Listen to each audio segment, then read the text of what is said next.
ચાલો ગાઈઝ, તો સૌથી પહેલાં તો હરેક મિત્રોને જય હિન્દ. સ્ટોક માર્કેટની અંદર કામ કરતા લોકો માટે અત્યારે સૌથી વધારે ખાસ સમય કે ભાઈ આ અત્યારે જે સમય ચાલુ છે ને, અત્યારે સ્ટોક માર્કેટ નીચે જાહે કે ઉપર એ કોઈને નથી ખબર. અથવા તો આ લેવલ ઉપર કેટલો સમય ઊભું રહે ને એ વસ્તુ પણ કોઈને ખબર નથી ભાઈ. સ્ટોક માર્કેટની અંદર આવતીકાલે કરેક્શન રહે, ક્રેશ રહે કે પછી અપર સર્કિટ, આ વસ્તુ હું તમે અથવા તો કોઈ પણ માણસ, જે માણસ અરબો ખરબો કરોડો રૂપિયા લઈને બેઠો હોય ને એ માણસ પણ ગેરંટી ન દઈ શકે ભાઈ. અને સ્ટોક માર્કેટની અંદર જો તમારે રૂપિયા કમાવવું હોય ને તો સ્ટોક માર્કેટને ટાઈમિંગ ન કરો, સ્ટોક માર્કેટની અંદર ટાઈમ પસાર કરો. આ સૌથી મોટી વસ્તુ. સ્ટોક માર્કેટની અંદર મોસ્ટ ઓફલી લોકો, જે લોકોની મગજ બહુ વધારે હાલતું હોય ને એ લોકો શું કરે કે ભાઈ હું સ્ટોક માર્કેટ સૌથી વધારે નીચે વહી જાય ને ત્યારે હું એન્ટર થઈશ, અને સ્ટોક માર્કેટ જ્યારે સૌથી વધારે ઉપર વહી ગયું છે ને ત્યારે હું બહાર નીકળી જાય. મતલબ કે સૌથી નીચેનો ભાવ હોય ને ત્યારે હું શેર ખરીદીશ અને સૌથી ઉપરનો ભાવ હોય ને ત્યારે હું શેર વેચી નાખીશ. પરંતુ આ વસ્તુ છે ને, જે તમે કહો છો સૌથી સસ્તું લેવાનું અને સૌથી મોંઘું વેચવાનું, આ વસ્તુ અત્યાર સુધીમાં કોઈ માણસ કરી શક્યું નથી ભાઈ. ગમે એટલા રૂપિયા હોય તમારી પાસે, અને રૂપિયા ન હોય ને તો પણ ભલે, રૂપિયા હોય કે ન હોય, આ વસ્તુ જે તમે બોલો છો ને કે મતલબ હાવ નીચેના ભાવે લેવું છે અને હાવ ઉપરના ભાવે વેચવું છે, મતલબ કે સ્ટોક માર્કેટ નીચે પડે ને ત્યારે હું શેર લઈશ અને સ્ટોક માર્કેટ ભાગી જાય ને મતલબ કે ઉપર વયું જાય પછી હું શેર વેચીશ. આ વસ્તુ છે ને કોમન છે ભાઈ. દરેક માણસ આ વસ્તુ વિચારે, હું પણ આ જ વસ્તુ વિચારું. પરંતુ મારું એક્શન છે ને એકદમ સામાન્ય માણસ કરતાં 1000 ગણું અલગ હોય.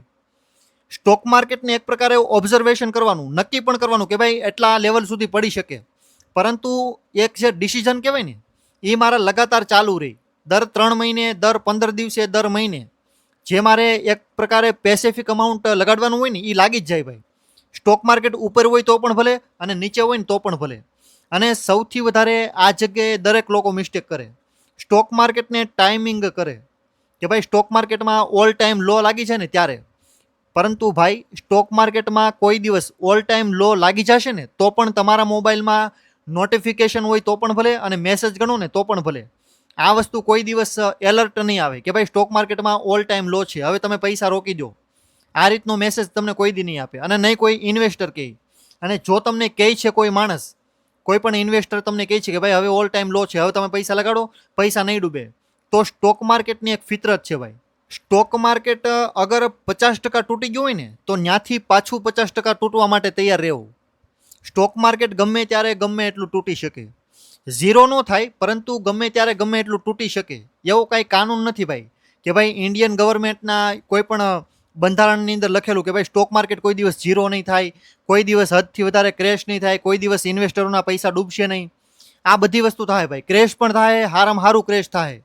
સ્ટોક માર્કેટ 2020માં જ્યારે તૂટ્યું ને ત્યારે જે કંપનીનો માલિક હતો ને એને પણ નહોતી ખબર કે ભાઈ એની કંપનીનો શેર કેટલો ક્રેશ થાય. અને સ્ટોક માર્કેટ વિધિન 1 મંથ, 1 મહિનાની અંદર હારામાં હારું 40% ઇન્ડેક્સ આખે આખું પડી ગયું. ઓલ આખે આખું તમે માર્કેટ ગણો ને તો આખે આખું માર્કેટ 40% સુધી તૂટી ગયું. અને એની અંદર એ સમયની કંપનીઓ, આજે અત્યારે આઈપીઓ આવ્યા ને એની વાત નથી કરતો, એ સાઈડમાં કાઢી નાખો, જે કાંઈ 50, 100, 200 જે કાંઈ કંપની હોય. પરંતુ એ સમયની જેટલી પણ કંપનીઓ છે ને 2020 વખતની જેટલી પણ લિસ્ટેડ હતી એમાં મોસ્ટ ઓફલી 70થી 80% કંપનીઓ 50થી 70% સુધી ડાઉન ગઈ હતી. 70% સુધી શેર તૂટી ગયા હતા. એમાં મોસ્ટ ઓફલી લોકો આવી ગયા, અંબાણી, અદાણી, ટાટા, બધાની કંપનીના શેર તૂટ્યા હતા. અને હારામ હારા, એવું નહીં કે ભાઈ આ ગ્રુપ બહુ સારું છે એટલે આનો શેર તૂટશે જ નહીં, એના પણ તૂટ્યા હતા. સ્ટોક માર્કેટ જ્યારે નીચે આવે ને ત્યારે બધી વસ્તુ નીચે આવે, સારી હોય તો પણ ભલે અને ખરાબ હોય ને તો પણ ભલે.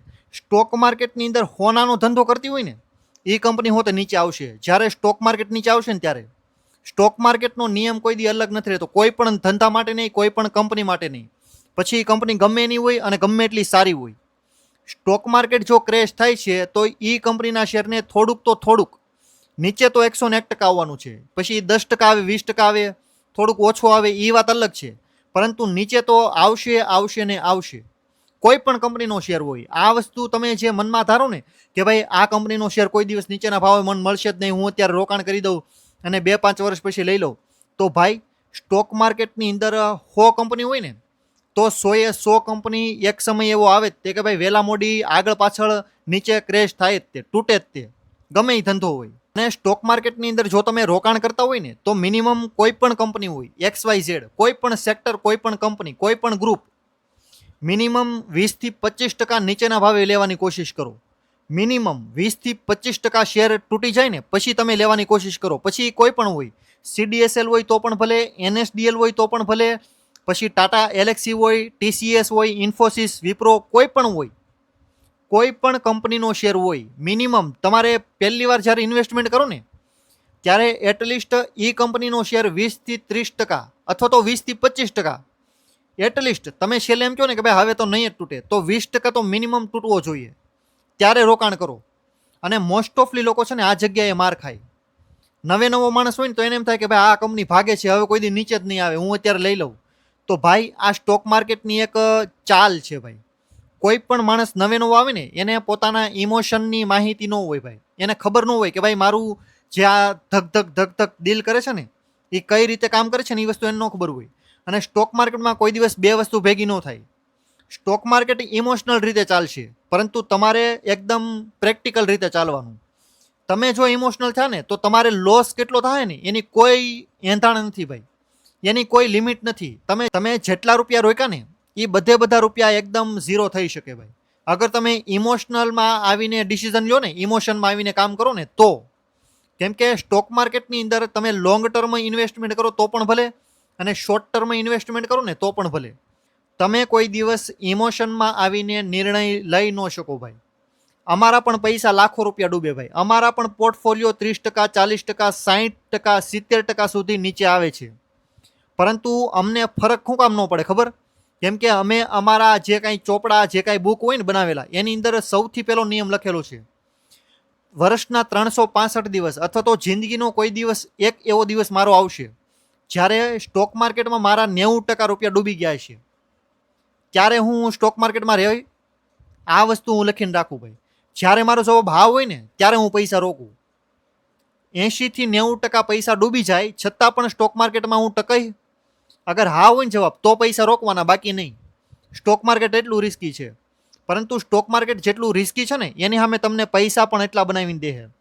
તમે જોવો છો ને ભાઈ, હજારો કહાનીઓ છે. રાકેશ ઝુનઝુનવાલા હોય, વિજય કેડિયા હોય, રાધાકિશન દમાણી હોય, કોઈ પણ હોય, બધા જ લોકો એકદમ આપણી જેમ સામાન્ય જીવન જીવીને જ તે મોટા થયા છે.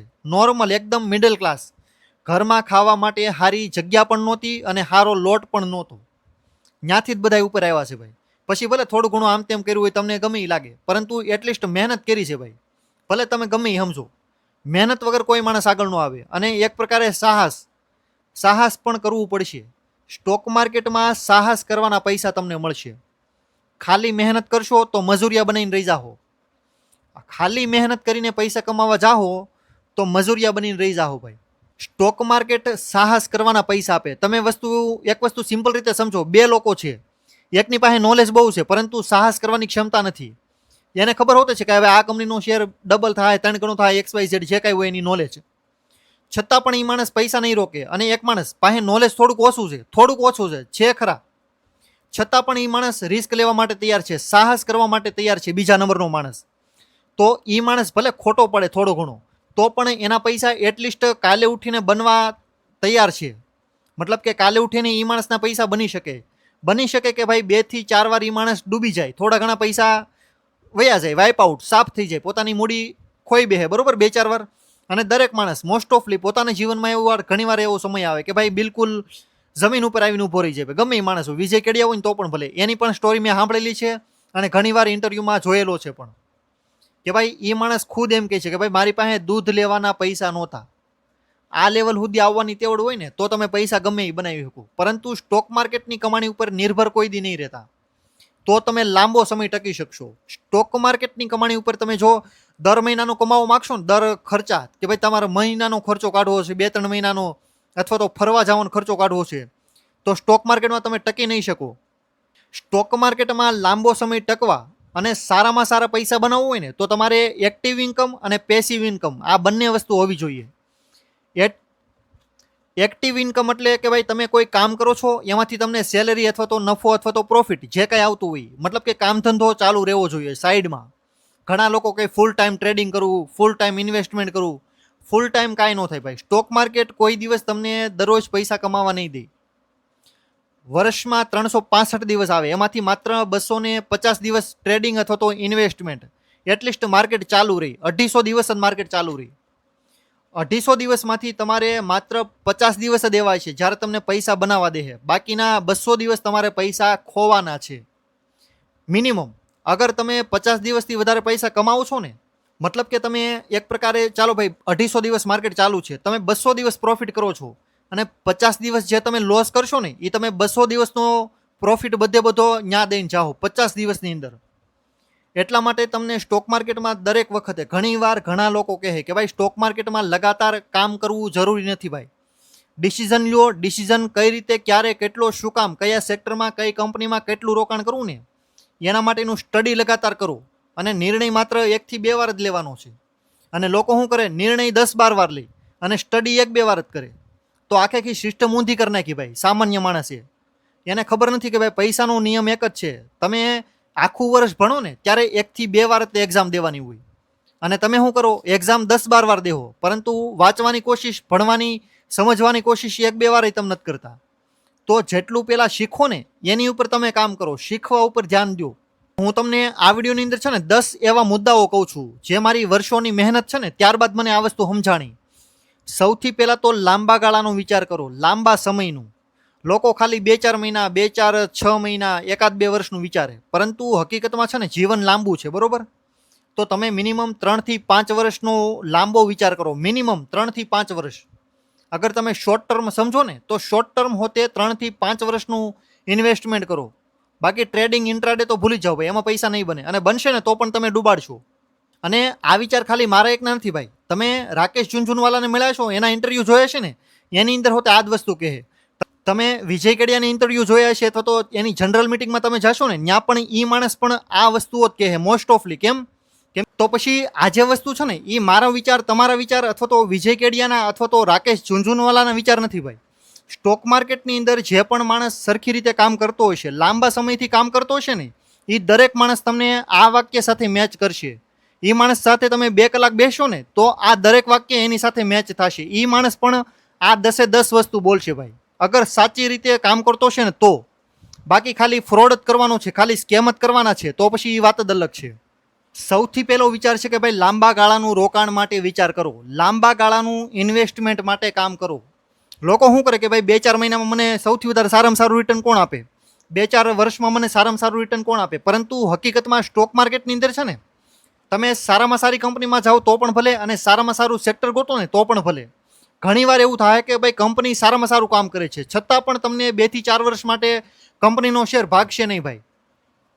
અને એક સમય એવો આવશે કે ભાઈ 2-4 વર્ષ, 5 વર્ષ પછી 6ઠા વર્ષે કંપનીનો શેર ઓન ધ સ્પોટ 1 વર્ષની અંદર 2 થી 3 ગણો થાય, 1 વર્ષની અંદર. અને 5 વર્ષ સુધી એ માત્ર એકની એક જ ભાવ ઉપર કે ભાઈ 100-200 ભાવ છે તો નૈયા રેખડા રાખશે. 100 રૂપિયા, 110 રૂપિયા, 120 રૂપિયા, 100 રૂપિયા, 110, 120, 100 રૂપિયા. આ રીતે લગાતાર 5 વર્ષ સુધી રહે. અને 6ઠા વર્ષે માત્ર 1 વર્ષ થાય ને, 6ઠું વર્ષ પૂરું થાય ને, એ પહેલાં ડાયરેક્ટ 400 થી 500 રૂપિયાનો હોય છે. મતલબ કે 1 વર્ષની અંદર સારામાં સારી રેલી તમારું 5 વર્ષનો જે વેટ છે ને એ તમને 1 વર્ષમાં આપીને રહે. સ્ટોક માર્કેટ આ રીતે કામ કરે. સ્ટોક માર્કેટની અંદર એવું નથી કે ભાઈ કોઈ પણ કંપની સારામાં સારું કામ કરે છે તો દર મહિને એ સ્ટોક ભાગશે, લગાતાર ઉપર જાય 10%, 20%, 50%. આ રીતે સ્ટોક ઉપર નહીં જાય ભાઈ. સ્ટોક માર્કેટની અંદર એક સ્પેસિફિક એવો સમય આવે કંપનીને ભાગવાનો, સ્પેશિયલી. એ કોઈને ખબર ન હોય કે ભાઈ કયા દિવસોમાં ભાગશે કંપની. કંપનીનો માલિક પણ નથી જાણતો અને કંપનીનો ઇન્વેસ્ટર પણ નહીં. કયો ગમે એવડો ઇન્વેસ્ટર મોટો હોય ને તો પણ એ માણસને પણ માહિતી નહીં હોય પૂરેપૂરી. બસ ખાલી નેચરલી સ્ટોક માર્કેટનો એક એવો સમય છે ભાઈ કે ભાઈ જ્યારે એ ધારે ને કે ભાઈ રિટર્ન આપવું છે તો એ આપી દે, પછી પૂરું. પછી એ વસ્તુ શરૂઆતમાં આપે, વચ્ચે આપે કે છેલ્લે આપે, એની કાંઈ ગેરંટી વોરંટી નહીં. તમારે 2 વર્ષ પણ બેહવું પડે અને 5 વર્ષ પણ બેહવું પડે. આ રીતે તમે વિચાર કરો. ત્યારબાદ છે બિઝનેસમાં રોકાણ કરો, ભાવમાં નહીં. લોકો શું કરે કે ભાઈ 10-20 રૂપિયાનો, 50 રૂપિયાનો શેર લઈ લે, પરંતુ તમે સારી કંપની ગોતો. ભલે 1000 રૂપિયાનો, 2-5 હજારનો શેર હોય ને, એક શેર લેવો ને તો પણ ચાલશે, પરંતુ સારી કંપની, સારો બિઝનેસ ગોતો. લોકો સસ્તો શેર ગોતે કે ભાઈ 10-20 રૂપિયાનો, 50 રૂપિયાનો, 100 રૂપિયાનો, 500 રૂપિયાનો શેર કયો છે, તો આ બધાને પેની સ્ટોક કહેવાય. 200-500 વાળા સ્ટોક મતલબ પેની એક પ્રકારે કે ભાઈ 100 રૂપિયાનો, 200 રૂપિયાનો, 2-5 રૂપિયાના સ્ટોક ગોતે. પરંતુ એક વસ્તુ હંમેશા યાદ રાખો, સસ્તું કોઈ દી સારું ન હોય અને સારું કોઈ દી સસ્તું ન હોય. અગર તમારે સારો ધંધો સારી કંપનીમાં રોકાણ કરવું છે ને, તો પૈસા પણ સારા જ દેવાના થાય. સ્ટોક માર્કેટમાં કોઈ દિવસ જુગાર નથી હાલતો. સ્ટોક માર્કેટની માનસિકતા તમે જ્યારે એવું વિચારો ને કે ભાઈ હું ₹2 સ્ટોક લઈ લઉં અને 10-20 રૂપિયાનો થાય ત્યારે વેચીશ, આ જગ્યાએ જુગાર ધામ ચાલુ છે ભાઈ. તમે જ્યારે સસ્તું વેચીને મોંઘું વેચવા જાઓ ને ત્યારે હકીકતમાં તમે ભાવમાં જે રિઝનેબલ હોય એ ભાવમાં વસ્તુ ગોતો, સારી વસ્તુ પકડો, ક્વોલિટી, ક્વોન્ટિટી નહીં. લોકો ક્વોન્ટિટી પાછળ જાય કે ભાઈ 10-20 હજાર શેર હોય, માત્ર એક શેર હશે ને તો પણ એટલું જ રિટર્ન બનશે જેટલું ઓલાના 10-20 હજાર શેર હશે ને એટલું. ક્વોલિટી, સારી કંપની, સારો ધંધો, સારું સેક્ટર, સારું ગ્રુપ, સારી વસ્તુ પકડો. એટલીસ્ટ સારી એટલે સારી, બસ, બાકી બધું પૂરું. પછી છે ભારતની ગ્રોથ સ્ટોરી ઉપર ભરોસો રાખો. ઘણા બધા લોકો છે ને કંપનીનું ધંધો હોય, સેક્ટરનું એક પ્રકારે ભવિષ્ય હોય, આ બધી વસ્તુ જોઈને છે ને નર્વસ થઈ જાય ઘણીવાર. ઘણા બધા ઇન્વેસ્ટર હોય, 1-2 વર્ષ સ્ટોક ચાલે નહીં ને તો માણસ એક પ્રકારે માયુસ થઈ જાય, નારાજ, કે ભાઈ આ કંપની તો ભાગતી નથી, વેચી નાખે. અને પછી જે વસ્તુ ભાગતી હોય ને એમાં ઇન્વેસ્ટમેન્ટ કરે, બરોબર. તો આનો મતલબ હું જો કંપની ઉપર અને ભારત દેશનો જે કાંઈ વિકાસ છે ને એની ઉપર માણસને ભરોસો નથી એને, ત્યારે આ વસ્તુ થાય. કોઈ પણ માણસ તમે વિચારો કે ભાઈ કોઈ પણ જગ્યાએ ઇન્વેસ્ટમેન્ટ કર્યું છે તો એ જગ્યાએથી માણસ નીકળે શું કામ? કોઈ પણ માણસ કોઈ પણ જગ્યાએ ઇન્વેસ્ટમેન્ટ કર્યા છે, બરોબર, XYZ કોઈ પણ કંપનીનો શેર લીધેલો છે, એ શેર વેચે ક્યારે? 2 જગ્યાએ વેચે. કાં તો શરૂઆતમાં ભૂલ કરી હોય શેર લેવાની, કાં તો અત્યારે શેર વેચવાની.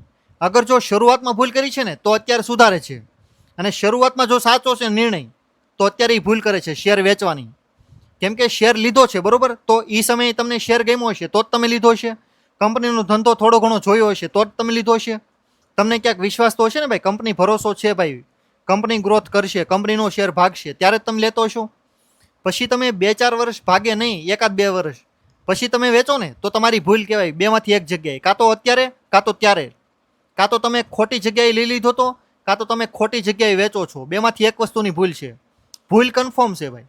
તો આ વસ્તુની ભૂલ ન કરો. શેર ભલે 2-4 દિવસ, 2-4 મહિના, 1-2 વર્ષ લેટ લ્યો, મોડા લ્યો, પરંતુ જ્યારે લ્યો ને ત્યારે સમજી વિચારીને જાણીને લ્યો કે ભાઈ મારે ફોકસમાં ઇન્વેસ્ટમેન્ટ કરવાનું છે. કોઈ પણ 5 થી 10 કંપની, વધુમાં વધુ 15 કંપની.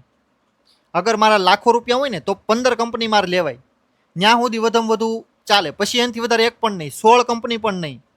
ઘણીવાર લોકો ઓવર ડાયવર્સિફિકેશન કરે તો આ વસ્તુ પણ બેકાર છે. તમે 20-50 સ્ટોક લઈ લો તો પછી આ વસ્તુ ખોટી છે ભાઈ. તમારા 1,00,000-2 લાખમાં તમે એટલી બધી કંપની ન લઈ શકો. 2-5-25 લાખમાં તમારે માત્ર 15 કંપની. પછી તમારી પાસે કરોડ રૂપિયા હોય તો પણ ભલે, અને લાખ રૂપિયા હોય ને તો પણ ભલે. મિનિમમ તમે 5 થી 10, 15-20 કંપની, છેલ્લે 15 કંપનીએ ઊભું રહી જવાનું. 20 કંપની પણ મ્યુચ્યુઅલ ફંડ વાળા લે, એનાથી પછી એ લોકો ભલે ગમે એટલી લે, પરંતુ આપણે ફોકસમાં રહેવાનું. માત્ર 5 થી 15 કંપની લેવાની, ઓછામાં ઓછી 5 અને વધુમાં વધુ 15. That's it. ત્યારબાદ છે લોસથી ડરો નહીં. આ શબ્દ પણ મોટો છે. ઘણા બધા લોકો છે ને પોતાનું ઇન્વેસ્ટમેન્ટ કરવું હોય ને એ જગ્યાએ લોકો લોસ ન જોઈ શકે. ઇન્વેસ્ટમેન્ટની અંદર લોસ જોવાની આદત રાખો. શરૂઆતમાં તમે કોઈ પણ કંપનીમાં રોકાણ કરો ને, બની શકે કે ભાઈ 1-2 વર્ષ માટે સ્ટોક નીચે આવે, 50%, 60% સુધી તૂટી જાય, ત્યારે તમારે એનાલિસિસ કરવાનું કે ભાઈ કંપનીનો શેર પડ્યો શું કામ? સ્લોડાઉન છે, ક્રેશ છે, કંપની ખરાબ છે, શું છે? એ વસ્તુ તમારે ગોતવાની. ખબર ન હોય તો સોશિયલ મીડિયામાં તમે જાણકારી મેળવો, પરંતુ વેચી નથી નાખવાનો. તમે જો 50-60%માં સ્ટોક વેચી નાખશો ને તો સારી કંપનીનો શેર પણ વેચાઈ જશે. કેમ કે સારી કંપનીના શેર પણ એક સમય આવે ને એવો, ત્યારે 50-50% સુધી ડૂબી જાય. ત્યારે જો તમે વેચી નાખો અને પછી કંપની 2-3 ગણી પણ આગળ વધી ને તો પણ તમને અફસોસ થાય. કેમ કે સ્ટોક માર્કેટમાં વેઇટ અને જે પેશન્સ છે ને એના પૈસા છે. ખાલી અહીંથી અહીંયા કરવાના પૈસા નથી ભાઈ. તમે આ કંપની ભાગે છો તો આમાં રોકાણ કરું, ઓલી કંપની ભાગે છો તો એમાં રોકાણ કરું, પછી ઓલી ભાગે તો એમાં રોકાણ કરું, એના પૈસા નહીં મળે ભાઈ. સ્ટોક માર્કેટમાં એક જગ્યાએ શાંતિથી વર્ષો સુધી બેસશો ને ત્યારે તમારા પૈસા બનશે, બાકી પૈસા નહીં બને ભાઈ. ત્યારબાદ મેં તમને કહી દીધું કે ભાઈ ફોકસ, અલગ સેક્ટરની અલગ કંપનીઓ, મિનિમમ 5 કંપની લ્યો, અને વધુમાં વધુ લેવાની ઈચ્છા થાય ને તો 15 કંપની. પૈસા ગમે એટલા હોય તમારી પાસે, 1,00,000, 2 લાખ, 5 લાખ, 25 લાખ, 1 કરોડ સુધી હોય ને, ત્યાં સુધી તમારા માટે 15 કંપની ઇનફ છે. 16 કંપની તમારે લેવાની જરૂર નહીં પડે. 15 કંપનીમાં તમારા કરોડ રૂપિયા હોય ને તો પણ આરામથી હમાઈ જાય. તમને ખાલી કંપની ગોતતા આવડવી જોઈએ, કંપનીનું રેપ્યુટેશન તમને ખબર પડવી જોઈએ કે ભાઈ આ માલિક છે, ભવિષ્યમાં આ કંપની આ કામ કરે છે, એટલો ક્રેશ થઈ શકે અને એટલો ભાગી શકે. આ વસ્તુ ખબર હોય ને તો તમને કોઈ દિવસ કંપની ખરાબ નહીં મળે અને સારી કંપની કોઈ દી હાથમાંથી છટકશે પણ નહીં. ગમે એટલી ક્રેશ થાય ને તો પણ તમે એને એવરેજ કરશો એક પ્રકારે, કોઈ દિવસ વેચી નહીં નાખો શેર. બાકી મોસ્ટ ઓફલી લોકો કંપની વિશે માહિતી ન હોય, ધંધા વિશે માહિતી ન હોય, શેર નીચે જાય એટલે direct cell, on the spot બધા પૈસા કેશ કરી નાખે, લોસ બુક કરી નાખે અને પૈસા બારા, અને સ્ટોક માર્કેટ જુગાર છે, ત્યાંથી આ સ્ટોરી ચાલુ થઈ જાય. ત્યારબાદ છે કંપની ગમે એટલી સારી હોય, મેનેજમેન્ટ જોતા શીખો. કંપનીનો માલિક હોય તો પણ ભલે કંપનીને જે માણસ હકાવતા હોય ને એ મેનેજમેન્ટને ઓળખતા શીખો કે ભાઈ મેનેજમેન્ટ જે રીતની વાતો કરે છે એ રીતનું ભૂતકાળમાં કરેલું છે. મેનેજમેન્ટ સૌથી વધારે મહત્વની વસ્તુ છે કે ભાઈ એ પોતાના ધંધા વિશે શું વાત કરે છે, ભવિષ્યમાં આવતીકાલે શું થઈ શકે અને શું એના માટે પ્રોબ્લેમવાળી વસ્તુ છે.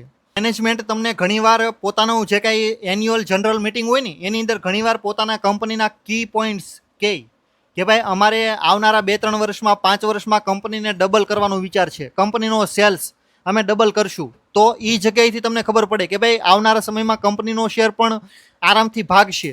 ડબલ થાય એની વાત નથી કરતો, પરંતુ જો કંપનીનો માલિક એમ કહે ને કે ભાઈ અમે ભૂતકાળમાં આ વસ્તુ કીધેલી છે, એટલું થયેલું છે, અને એ પ્રમાણે તમને ખબર પડે કે ભાઈ કંપનીનો માલિક જો આ કહે છે ને તો ભવિષ્યમાં 2-5 વર્ષમાં આ વસ્તુ થાય, એની ઉપરથી તમને ખબર પડે કે ભાઈ કંપનીનો શેર કેટલો ભાગી શકે.